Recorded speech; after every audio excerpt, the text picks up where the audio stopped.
Vamos a explorar la historia de la educación infantil de una forma, bueno, que te va a sorprender. Te aseguro que no solo será informativa, sino también muy entretenida. Totalmente de acuerdo.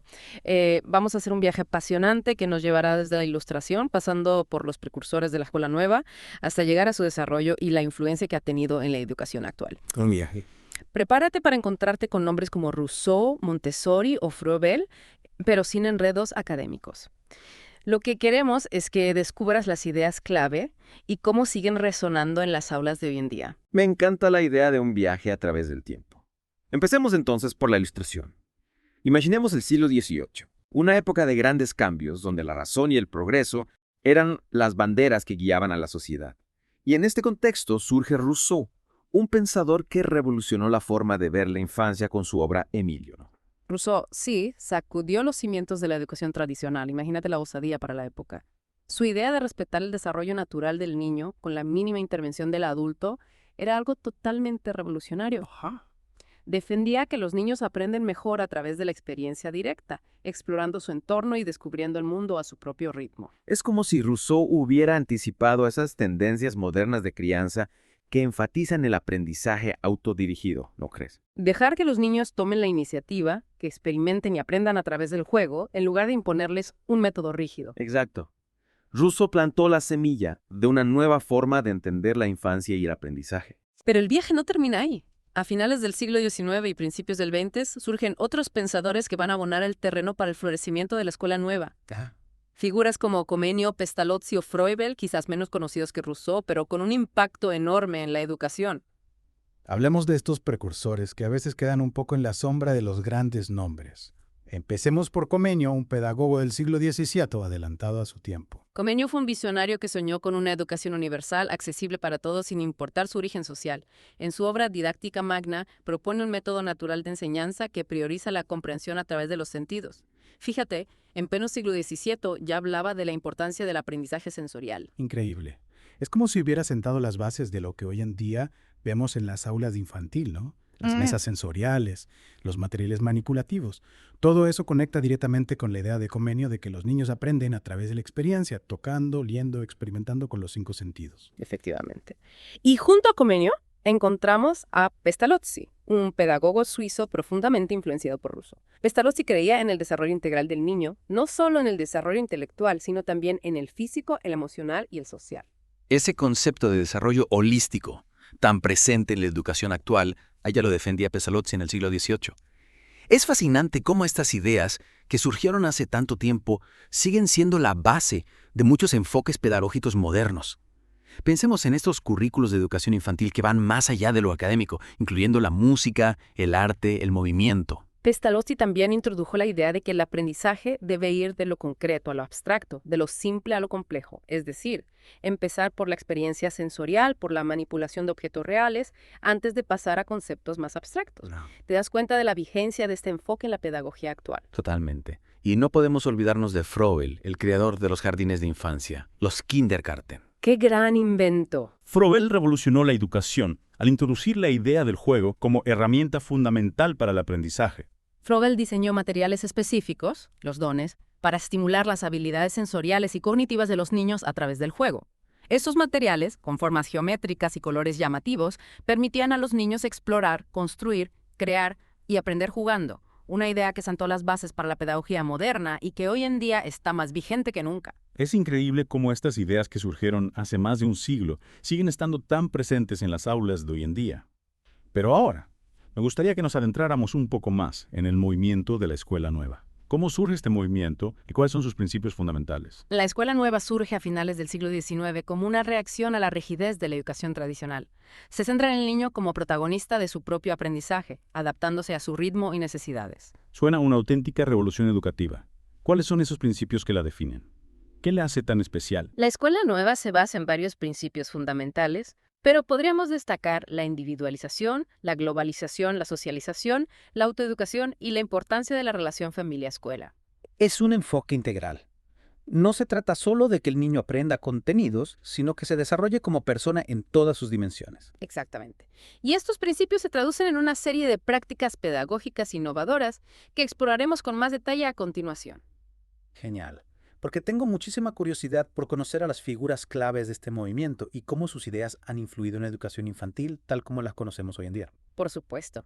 Adentrémonos en el apasionante mundo de la escuela nueva a través de sus figuras más destacadas. ¿Te parece si empezamos por Ovidio de Crowley, un pedagogo belga que revolucionó la forma de enseñar? Me suena el nombre, pero la verdad es que no conozco en profundidad su método. ¿Qué lo hacía tan especial? ¿En qué se diferenciaba de otros pedagogos de la época? De Crowley propuso un método basado en los centros de interés. En lugar de enseñar materias aisladas, como matemáticas, lengua o ciencias por separado, se organizaban las actividades en torno a necesidades básicas humanas, como la alimentación, la protección o la relación con el entorno. Es como un enfoque temático. Se aprende de forma globalizada, conectando diferentes áreas de conocimiento a través de un tema central. No se utilizan mucho las unidades temáticas en las escuelas infantiles de hoy en día. Por ejemplo, si el tema es el otoño, se trabajan las matemáticas contando las hojas de los árboles, la lengua escribiendo poemas sobre los colores del otoño y las ciencias experimentando con las frutas de temporada. Exactamente. La idea de Crowley de conectar el aprendizaje con la vida real y las necesidades del niño sigue vigente en muchos currículos actuales. Se trata de partir de la experiencia del niño, de sus intereses, y de ahí conectar con los diferentes ámbitos del conocimiento. Es un enfoque muy intuitivo, ¿no? Los niños aprenden mejor cuando lo que estudian tiene sentido para ellos, cuando conecta con su propia vida. Y hablando de pedagogos que han dejado huella, no podemos olvidarnos de María Montessori. Su método sigue siendo increíblemente popular, incluso más de un siglo después. ¿A qué crees que se debe este éxito? Montessori fue una visionaria que defendió la individualización de la enseñanza mucho antes de que se pusiera de moda. Su método se basa en la libertad del niño para explorar y aprender a su propio ritmo, dentro de un ambiente preparado con materiales didácticos específicos. Estos materiales, diseñados por ella misma, son una parte fundamental de su método. Sí, he oído hablar de esos materiales Montessori, pero la verdad es que nunca los he visto en acción. ¿Podrías describir alguno y explicarme cómo funciona? Claro. Imagínate una torre rosa formada por cubos de madera de diferentes tamaños. El niño, al manipularla, no solo está jugando, está desarrollando su percepción visual, su coordinación ojo-mano, su capacidad de ordenar y clasificar, e incluso está trabajando conceptos matemáticos como el tamaño y el volumen. Es fascinante cómo un material tan sencillo puede dar pie a tantos aprendizajes. Y todo esto sin necesidad de una constante intervención del adulto. El niño explora, experimenta, descubre, aprende haciendo. Exacto. Montessori creía que el niño tiene una capacidad innata para aprender y que el adulto debe ser un guía, un facilitador, no un instructor autoritario. El ambiente preparado, con materiales cuidadosamente diseñados, es clave en su método. Y hablando de figuras inspiradoras, ¿qué me dices de las hermanas Agassi? Rosa y Carolina Agassi, dos pedagogas italianas que aportaron una visión muy especial a la educación infantil. Su enfoque me parece realmente conmovedor. Las hermanas Agassi pusieron el acento en el amor, la ternura y la importancia de la vida cotidiana en la educación. Para ellas, la escuela debía ser una extensión del hogar, un ambiente cálido y acogedor donde los niños se sintieran queridos y respetados. Su método se basaba en actividades sencillas, como el canto, el dibujo, la jardinería o el cuidado de los animales. Es una visión muy humana de la educación, ¿verdad? Se trata de acompañar al niño en su desarrollo integral, no solo en el intelectual, sino también en el emocional y el social. Y todo esto a través de experiencias cotidianas, sencillas, pero llenas de significado.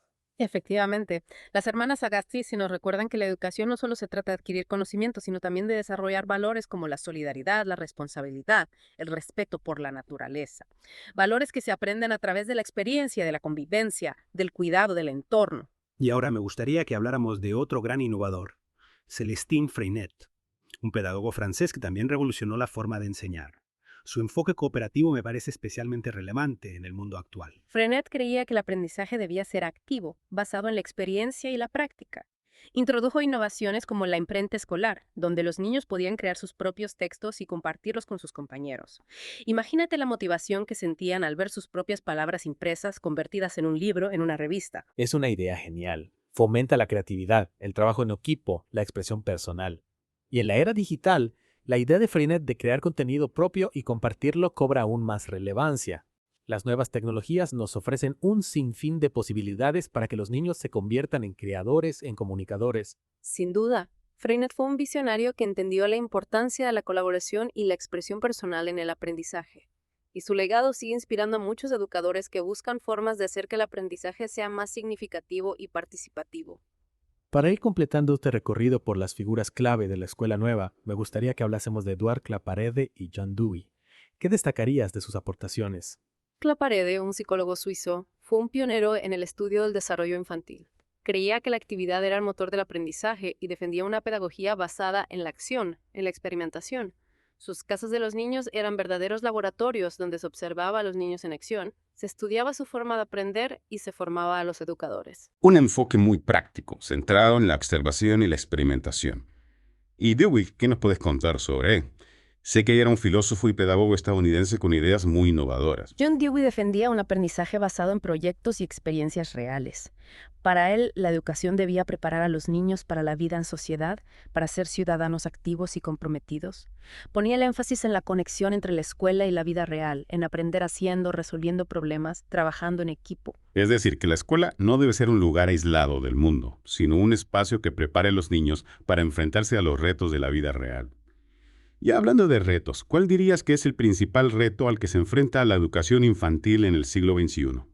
¿Cómo podemos aplicar las ideas de estos pedagogos visionarios en un mundo tan cambiante como el que vivimos? Bueno, la escuela nueva nos ha dejado un legado riquísimo, ¿no? Pero sin duda uno de sus mayores aportes es el reconocimiento del juego como herramienta fundamental para el aprendizaje. Rompió con esa vieja idea de que el juego es una actividad frívola, una pérdida de tiempo, y lo elevó a la categoría de herramienta esencial para el desarrollo integral del niño. Es que el juego es mucho más que simple entretenimiento, ¿verdad?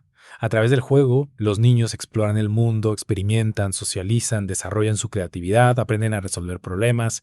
Es increíble todo lo que se puede aprender jugando. Totalmente. Y otro principio fundamental de la escuela nueva que conecta con lo que acabamos de decir es la importancia de fomentar la autonomía del niño.